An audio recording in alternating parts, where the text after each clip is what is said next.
everybody, and welcome back to my channel, or welcome to my channel if you are new. If you are not already following me on Instagram or my Snapchat, then you wouldn't know this, but I recently got a new tattoo, and I asked you guys if you had any questions or wanted me to do a video on it, and a ton of you responded with questions and wanted me to talk more about it. So that is what today's video is going to be. If you are not following me over on Instagram or Snapchat, I highly recommend doing so. They are always in the description box, and my Instagram is just Allie's__life, and that is how you can figure out what I'm doing when I'm not on camera, as well as when I'm doing Q&As. And so, without further ado, let's jump into the questions. The number one question that came up a bunch was, are you even of legal age to get a tattoo? And the answer to that is yes. I know I look like I'm 15, 16 years old, but I am in fact 23. Was this your first tattoo? No, this was actually my second tattoo. If you guys would like me to do an updated piercings and tattoo collection video, be sure to let me know in the comments down below. I will have the original video where I talked about my first tattoo experience in the description box for you guys to watch, and since that video, a lot has changed with my piercings and tattoos. So if you would like an updated one, I can definitely do that this summer. On a scale of 1 to 10, how much did it hurt? Honestly, for this one, I think it was a 1. I honestly only felt the vibration of the machine, and then it was over within a couple minutes. I will insert a few clips right here of me actually getting the tattoo, and shout out to my best friend Anna, who recorded it, and also, fun fact, she actually drew the tattoo out for me, which makes it even more special.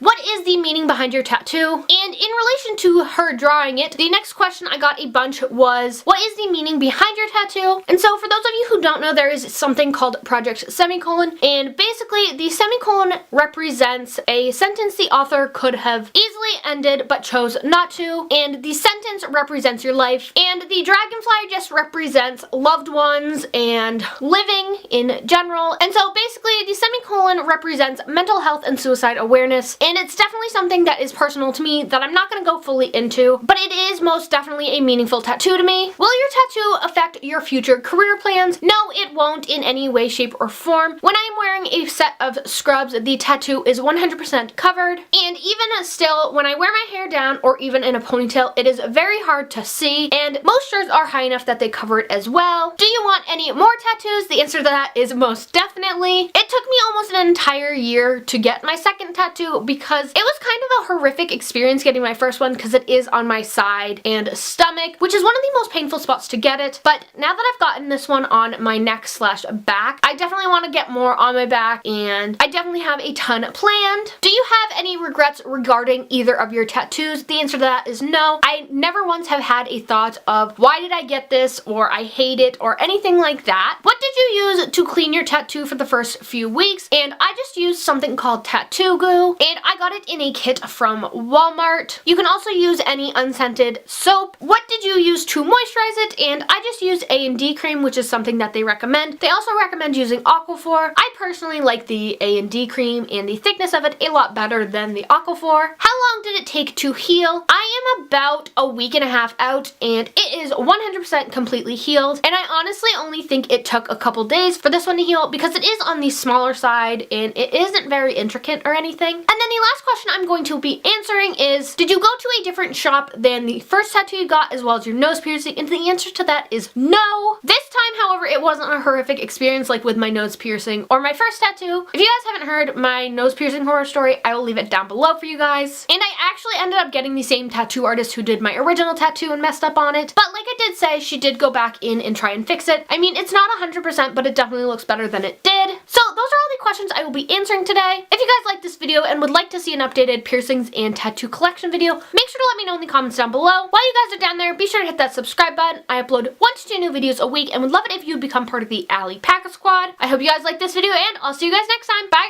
guys!